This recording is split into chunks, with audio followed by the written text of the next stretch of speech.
እንዴናችሁ ውድ የኔ ምለው ቤተሰቦች፣ አሁን ደግሞ በጣም አስገራሚና አዲስ ዜና ተሰምቷል። ይህ ምንድነው? አዶናይና ጃኒ በቁጥጥር ስር ውለዋል።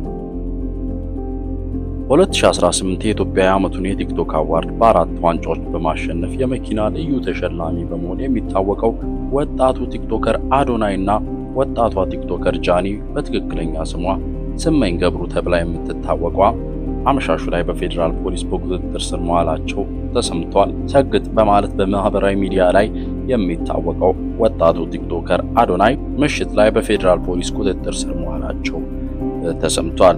ይህ እርምጃ ፌደራል ፖሊስ በቅርቡ ባለባበስና ከኢትዮጵያ ባህልና ልማድ ባፈነገጠ ይዘት ላይ በሚያተኩሩ ወጣት ቲክቶከሮች ላይ የጀመረው የማጣራትና ቁጥጥር ዘመቻ አካል እንደሆነ እየተነገረ ሲሆን ከፍተኛ ተከታይ ያላቸውና ታዋቂ የሆኑ ቲክቶከሮች መያዛቸው በማህበራዊ ሚዲያ ላይ ከፍተኛ መነጋገሪያ ሆኗል።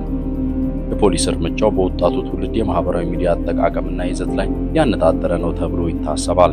የኢትዮጵያ ፌደራል ፖሊስ አዶናይ ብርሃነ ኃይለ ሚካኤል የተባለ ተጠርጣሪ በቁጥጥር ስር አውሎ ምርመራ እያጣራ መሆኑን የገለጸ ሲሆን አዲስ አበባ ታህሳስ 1 ቀን 2018 ዓ.ም የኢትዮጵያ ፌደራል ፖሊስ አዶናይ ብርሃነ ኃይለ ሚካኤል የተባለ ተጠርጣሪ በቁጥጥር ስር አውሎ ምርመራ እያጣራ መሆኑን ገልጿል።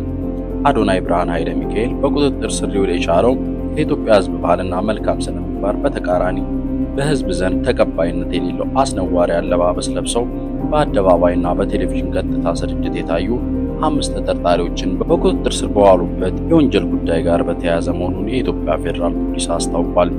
እውቅናና ገንዘብ ለማግኘት ብቻ በማሰብ ሚዲያዎችን ኃላፊነት በጎደለው አኳኋን እየተጠቀሙ በተለይ ወጣቱ ትውልድ በመልካም ስነ ምግባር ተቀርጾ ሀገርን የሚጠቅም ተግባራትን እንዳያከናውን በተቃራኒው በትውልዱ ላይ ርካሽ ባህልን ለመጫን የሚደረገውን ተግባር ለመከላከል የኢትዮጵያ ፌደራል ፖሊስ የጀመረውን ምርመራ አጠናክሮ እንደሚቀጥል ያስታውቃል ሲል መግለጫ አውጥቷል።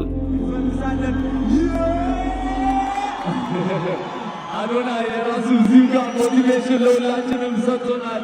ከልብ አድርገን እናመሰግናለን። ሽልማቱን የሰጡልንም ጋዜጠኛ ኤፍሳ አሰፋን ከልብ አድርገን ለማመስገን እንወዳለን። Congratulations once again to Adonai and thank you so ያወሩ ስላንተ ብዙ ተረፈ ለኔ ማዘዙ ተናደው ያወሩልኛል እኔ ግን ተመችቶኛል። ምንጣሌ ብዙ ነው የት ባለብህ ምንጣሌ ብዙ ነው የት ባለብህ ምንጣሌ ብዙ ነው የት ባለብህ ምንጣሌ ብዙ ነው የት ባለብህ ይሏል የራሱ ስሜት ነው ይሏሉ